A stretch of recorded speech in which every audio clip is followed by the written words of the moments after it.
Hello everyone, welcome to my channel. Now we take in our discussion winding up.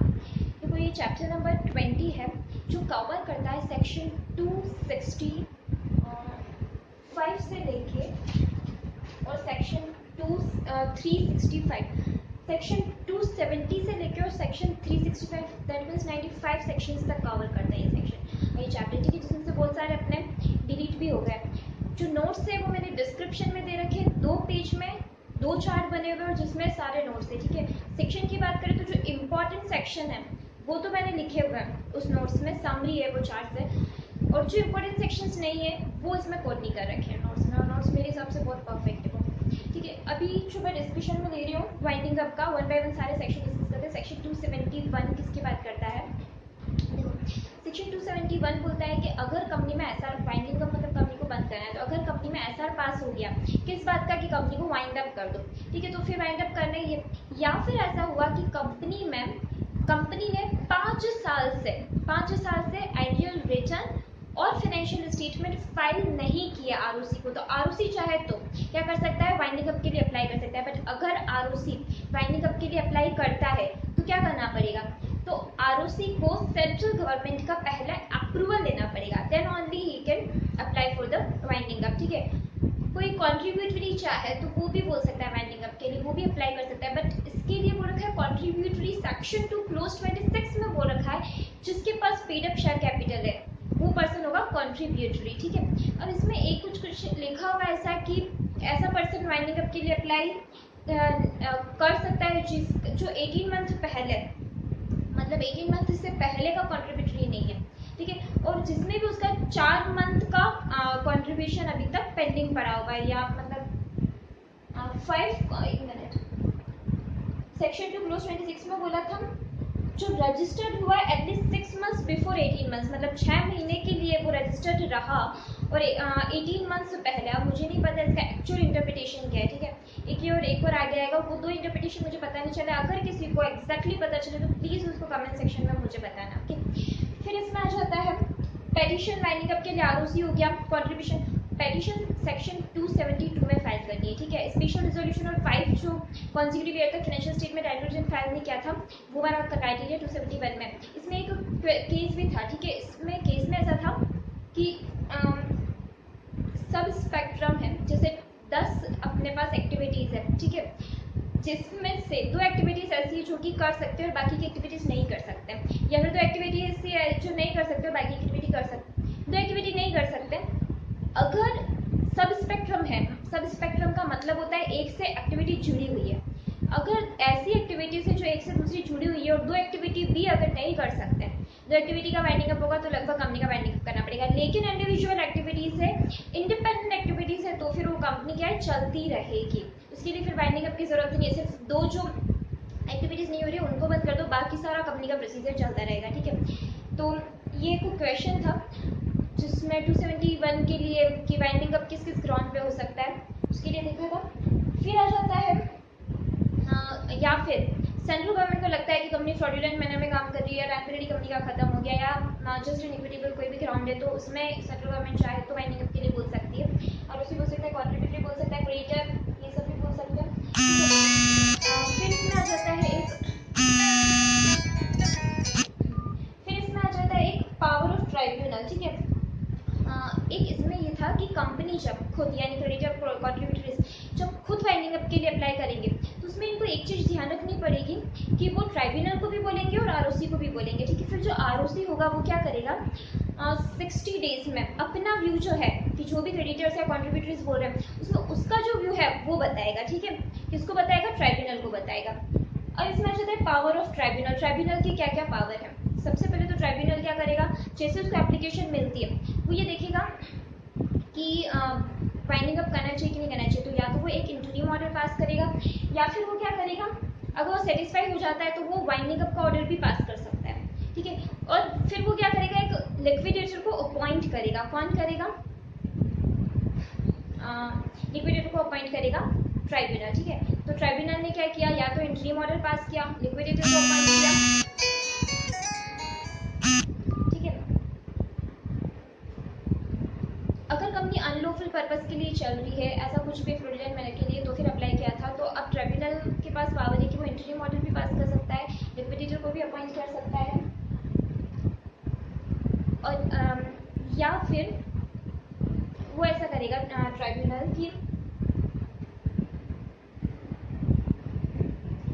90 days में approve कर लेगा winding up petition को, और साथ में वो सबको बताएगा, किस किस को, आरओसी को भी बताएगा, साथ में कंपनी को भी बताएगा कि उसने अप्रूव कर लिया, और सबसे मेन बात, अगर लिस्टेड कंपनी है तो स्टॉक एक्सचेंज को भी जाके बताएगा कि उसने क्या कर लिया, अप्रूव कर लिया। ठीक है, फिर इसमें ऐसा हो जाता है कि ट्राइब्यूनल ने जैसे ही अप्रूव किया, सबको बता दिया, फिर वो एक नोटिस ऑफ डिस्चार्ज इशू करेगा उस कंपनी के लिए। कौन? ट्राइब्यूनल। क्या बोलेगा कि जितने ऑफिसर है, जितने एम्प्लॉयज है, जितने वर्कमैन है, सबका काम अभी खत्म।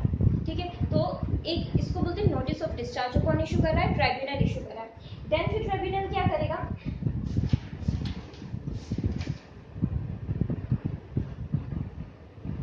वो बोलेगा कि एक स्टेटमेंट ऑफ अफेयर्स फाइल करो। कंपनी को बोलेगा स्टेटमेंट ऑफ अफेयर्स 30 डेज में फाइल करो। अगर ट्रिब्यूनल को लगता है कि 30 दिन और एक्सटेंड करना है तो वो 30 दिन और एक्स्ट्रा टाइम दे देगा। उसमें जो डायरेक्टर्स होंगे कंपनी के, वो क्या क्या करेंगे, डॉक्यूमेंट्स फाइल करेंगे, ऑडिटेड डॉक्यूमेंट्स। ठीक है, ऑडिटेड डॉक्यूमेंट्स फाइल करेंगे, और साथ में अगर नहीं फाइल किया स्टेटमेंट ऑफ अफेयर्स तो क्या होगा पता है, उनके ऊपर पेनाल्टी लग सकती है। ठीक है, अब मैं वन बाय वन, ये जो सेक्शन था 271 जिसमें कि एसआर पास हुआ था 5 साल से ज़्यादा, वो क्या बोलते हैं, financial statement annual return file नहीं किया था, वो 271 था। 272 के अंदर कौन कौन अप्लाई कर सकता है वो रखा था, कंपनी, आरओसी, सीजी, ट्रिब्यूनल को, वो सब। ठीक है, फिर 273 के अंदर अपन ने देखा था कि ऑर्डर पास किया था 90 डेज में, और ऑर्डर किस किस को बताया था, या तो ऑर्डर कैसा था कि एक्सेप्ट कर, या इंट्रीम ऑर्डर, या लिक्विडेटर को अपॉइंट करने का ऑर्डर। ठीक है, लिक्विडेटर को जब अपॉइंट किया तो लिक्विडेटर भी 7 दिन में डिक्लेरेशन देगा कि मैं इंडिपेंडेंट हूँ, मेरा कोई इंटरेस्ट नहीं है, मैं लिक्विडेटर बनना चाहता हूँ, एक्सेट्रा एक्सेट्रा। ठीक है, फिर आ जाता है 274 जिसके अंदर स्टेटमेंट ऑफ अफेयर्स फाइल किया था। ठीक है, 30 दिन प्लस 30 दिन का एक्सटेंशन। फिर आ जाता है लिक्विडेटर। ट्रिब्यूनल ने क्या किया, अब देखो यहाँ तक तो हो गया कि लिक्विडेटर को अपॉइंट कर लिया।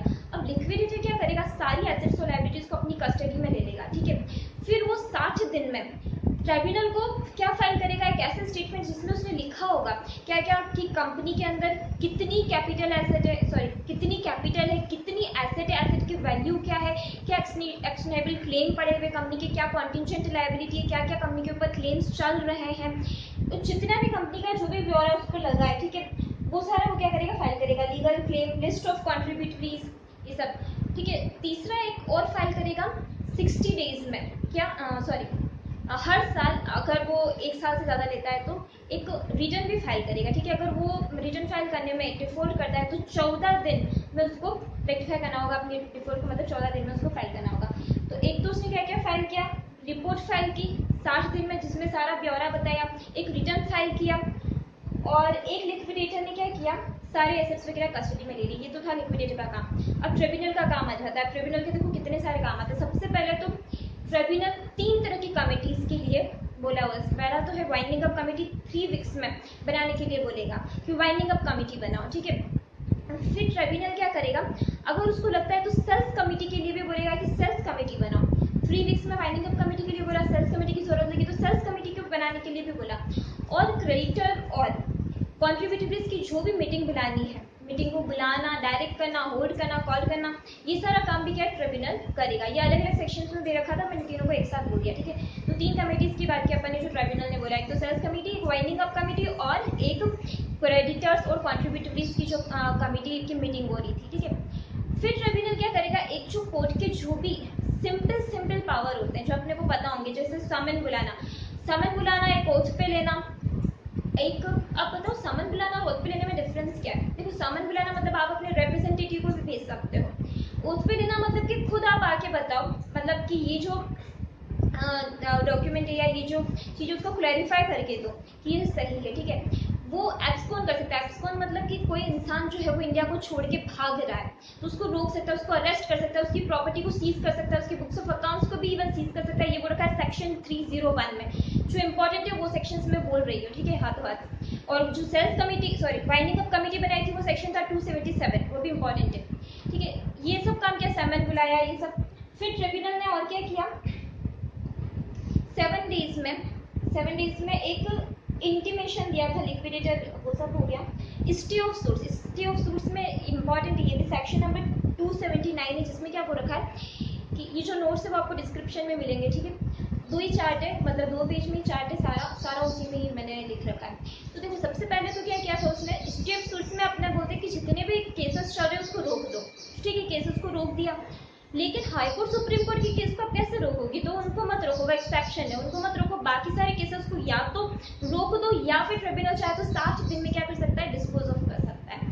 ठीक है, ये हो गया। अब आ जाता है नोटिस। ट्रिब्यूनल ने मैथ्यू कोर्स वगैरह भी बुला सकता है, ये सब। ठीक है, अब सेटलमेंट करेंगे कॉन्ट्रीब्यूटरीज का। कॉन्ट्रीब्यूटरीज की लिस्ट लिक्विडेटर ने दी थी ट्रिब्यूनल को, तो अब उन कॉन्ट्रीब्यूटरीज का सेटलमेंट करना है। मतलब कि अब उनसे पैसा मंगाओ, कॉन्ट्रीब्यूटरीज जो है जितनी जरूरत पड़े। लेकिन 1 साल से पुराने वाले जो कॉन्ट्रीब्यूटरीज है उनकी तो लाइबिलिटी कभी रहेगी नहीं। प्रेजेंट कॉन्ट्रीब्यूटरीज अगर पैसा दे रहे हो तो फिर आप मत पूछो उन कॉन्ट्रीब्यूटरीज को, ठीक है, जो कि 1 साल के अंदर अंदर भी आते हैं। ठीक है, और कॉन्ट्रीब्यूटरीज में जो गारंटी वाले कॉन्ट्रीब्यूटरीज है उनके एसेट की वैल्यू के अकॉर्डिंग उनसे पैसा मंगवाएंगे, और जो शेयर वाले कॉन्ट्रीब्यूटरीज है उनकी शेयर की वैल्यू के अकॉर्डिंग पैसा मंगवाएंगे। ठीक है, यू के कॉन्ट्रीब्यूटरी से सेटलमेंट, ये था सेक्शन नंबर 285। ओके, अब फाइनली ये सारा काम हो गया। अब क्या करेगा, अब लिक्विडेटर बोलेगा कि सारी एसेट्स लायबिलिटीज की सब वैल्यू वगैरह भी हो गई, ट्रिब्यूनल भी देखेगा, सब काम हो गया, फिर डिसोल्यूशन का ऑर्डर पास हो जाएगा। डिसोल्यूशन मतलब अब कंपनी खत्म। ठीक है, डिसोल्यूशन का ऑर्डर जो है वो 2 साल, अगले 2 साल में कभी भी लिक्विडेटर को लगता है कि नहीं ये जो डिसोल्यूशन हुआ है ये प्रॉपर नहीं है, ये फ्रॉडुलेंट मैनर में है, या उसको अप्लाई करता है कोई भी, या तो लिक्विडेटर या कंपनी का कोई भी पर्सन, तो फिर क्या करेगा, जो ये अपना ट्रिब्यूनल है उसके पास पावर है कि वो बोल सकता है कि ये जो ऑर्डर था डिसोल्यूशन का ये वाइड था। यस, कौन बोल सकता है, ट्रिब्यूनल बोल सकता है। ठीक है, फिर आ जाते हैं अपन अपील के ऊपर। अगर कोई डिसोल्यूशन से खुश नहीं है, किसी को किसी वजह से कोई प्रॉब्लम हो रही है तो अपील करो। अपील के लिए एक शब्द दे रखा है, लोकस स्टैंडिंग। ठीक है, लोकस स्टैंडिंग मतलब होता है कि जिसका इंटरेस्ट है वही अपील करो। अगर आपका इंटरेस्ट नहीं है, थर्ड पार्टी लेना देना नहीं और इस कंपनी के लिए आप अपील कैसे कर सकते हो? ठीक है, तो ये जनरल प्रिंसिपल होता है कि अपील वही करेगा जिसका उसमें इंटरेस्ट है। इसको लोकस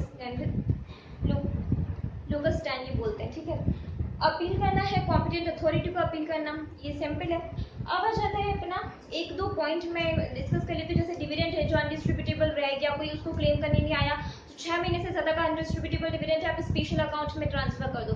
ऐसा अमाउंट जो 15 साल से भी ज्यादा हो गए, ऐसे तो अमाउंट पड़ा हुआ है कंपनी में, अब कोई लेने नहीं आया, तो एक जनरल रेवेन्यू अकाउंट है उसमें ट्रांसफर कर दो। ठीक है, बुक्स ऑफ अकाउंट्स का क्या करें, बुक्स ऑफ अकाउंट्स को इंस्पेक्ट करने का राइट क्रेडिटर्स को कॉन्ट्रीब्यूटरीज को होता है ना, और बुक्स ऑफ अकाउंट्स में जो भी लिखा हुआ है वो अपन प्राइमा फेसी भी कभी भी क्या देखते हैं कि ये ट्रूथ लिखा हुआ है, जो भी बुक्स ऑफ अकाउंट्स में लिखा हुआ है वो सही है। ठीक है, अब जब डिसोल्यूशन हो गया तो उसके बाद में बोल रखा है कि 5 साल तक आप अपने बुक्स ऑफ अकाउंट्स रखो, या फिर ट्राइब्यूनल बोले उतने टाइम तक रखो और बाद में डिस्पोज ऑफ कर दो बुक्स ऑफ अकाउंट्स को। ओके, फिर बुक्स ऑफ अकाउंट्स होगी। अब एक लास्ट 3-4 सेक्शन में डिस्कस कर रही हूँ जो कि मोस्ट इंपॉर्टेंट है, जो सेक्शन के साथ डिस्कस करूंगी मैं। सेक्शन नंबर 325 का प्रोविजो, और सेक्शन 336 बोलता है ओवरराइडिंग प्रेफरेंस। अपन ने डिसोल्यूशन का पूरा प्रोसीजर था वो खत्म कर लिया, अब अपन कुछ स्पेशल पॉइंट्स देख रहे हैं जो कि इंपॉर्टेंट है। ओवरराइडिंग प्रेफरेंस मतलब सबसे पहले जब देना था तो किसको देना था, पैसा, जब एसेट से वैल्यू से पैसा आया था तो। ठीक है, सबसे पहले तो वर्कमैन ड्यूज और सिक्योर क्रेडिटर्स से उनको दो, लेकिन अगर उनको पैरी पास मतलब प्रपोर्शन में दो। ठीक है, जैसे इसका एक फॉर्मूला मैं बता सकती हूँ, जैसे टोटल जितना अमाउंट रियलाइज हुआ डिवाइडेड बाय इन दोनों का जो टोटल अमाउंट है मल्टीप्लाइड बाय वर्कमैन ड्यूज कर दो। ठीक है, वर्कमैन ड्यूज के लिए जितना भी अमाउंट आया टोटल रियलाइज अमाउंट में से वर्कमैन ड्यूज को लेस कर दो, तो बचा हुआ सिक्योर क्रेडिटर्स के लिए हो जाएगा। ठीक है, इसको बोलते हैं अपन क्या, ओवरराइडिंग प्रेफरेंस। ये बोल रखा है कि अगर ऐसा अमाउंट पड़ा हुआ है जो 2 साल से भी पुराना पड़ा हुआ है तो सबसे पहले एसेट बेचते ही जितना सर्प्लस आता है उसको पे कर दो, तो 2 साल से भी पुराना पड़ा हुआ है। Okay, then we are on next section is 327 बोला प्रेफरेंशियल पेमेंट। मैं एक बात बता देती हूँ कि मुझे क्लैरिटी नहीं हुई प्रेफरेंशियल पेमेंट में, बस इतना पता चला है कि जो टैक्सेस है वो सबसे पहले पे करने हैं। एक तो वर्कमैन ड्यू और वो तो ओवरराइडिंग थे, फिर प्रेफरेंशियल पेमेंट में टैक्सेस वगैरह पे करने, उसके बाद जो ऐसा दे रखा है कि कंट्रीब्यूशन दो। अब यहाँ पे एम्प्लॉय 2 बार कंट्रीब्यूशन आ रहा है, पेंशन फंड पीएफ वगैरह बाद में भी बोल रखा है, यहाँ पे कंट्रीब्यूशन भी बोल रखा है, तो मुझे एक्जैक्टली समझ में नहीं आया। अगर किसी को समझ में आया तो प्लीज मुझे कमेंट सेक्शन में बताना कि एक्चुअली क्या हो रहा है। बाकी जितना मैंने समझा उस अकॉर्डिंग सबसे पहले टैक्सेस सीजी और एसजी के पे किए, उसके बाद में कंट्रीब्यूशन जो एम्प्लॉयर का था वो वाला पे किया, और वो भी कौन सा है इसमें बोल रखा है 12 months not exceed 4 month। I don't know what exact meaning of it. ठीक है, तो 12 months पुराना होना चाहिए जो 4 महीने से ज्यादा का ड्यू नहीं हुआ, ऐसा कुछ। फिर इसमें आ जाता है एक कॉम्पेंसेशन देना, फिर जो भी हॉलीडेज लीव का जो मैं पेमेंट देना था, एक एम्प्लॉय का कंट्रीब्यूशन था, एक इन्वेस्टिगेशन अगर करवाया था, मतलब इन्वेस्टिगेशन किस केस में होता है अपना, एक तो होता है 2 213 और 216 में जो इन्वेस्टिगेशन होता है, ठीक है, तो उसके लिए अगर कोई खर्चे लगे हैं तो वो भी पे करने थे, और बाद में अनसिक्योर्ड क्रेडिटर्स, लेकिन अगर कोई डिबेंचर है जो कि फ्लोटिंग चार्ज वाले तो उनको पे कर दो, फिर अनसिक्योर्ड क्रेडिटर्स का काम, ठीक है। तो ये वाला एक पूरा 327 के अंदर प्रेफरेंशियल पेमेंट था। अब आ जाता है अपने फ्रॉडुलेंट प्रेफरेंस 328। फ्रॉडुलेंट प्रेफरेंस किसको बोलते हैं कि जिसको पैसा देना था उसकी जगह किसी और को पैसा दिया 6 महीने में, ऐसा कोई ट्रांजेक्शन हुआ, ठीक है, जैसे कि जो कि अपन कह सकते हैं डिलीवर किया गुड्स को या फिर ट्रांसफर किया, ऐसा कुछ भी किया 6 महीने के अंदर, जो कि अपने को लग रहा है कि पहले किसी और को देना, वाइंडिंग अप के जस्ट पहले 6 महीने के अंदर, ठीक है। तो देना किसको था, अनसिक्योर्ड को, लेकिन जबरदस्ती उसको सिक्योर बना दिया, जो अनसिक्योर था देना किसको था, सिक्योर को, लेकिन कोई अनसिक्योर पड़ा था उसको पहले पे कर दिया, या उसको जबरदस्ती सिक्योर बना दिया, ऐसा कोई ट्रांसफर कर दिया, ठीक है, या फिर ऐसा कोई डिलीवर ऑफ गुड्स, ठीक है। तो ये सब जो किया है, तो जैसे ही पता चलता है कि ये फ्रॉडुलेंट प्रेफरेंस है, तो होगा क्या, इसका रिजल्ट आएगा कि उस ट्रांजेक्शन को रिस्टोर करेंगे। सबसे पहले तो वो ट्रांजेक्शन पूरा इनवैलिड ही माना जाएगा एक तरह से, ठीक है।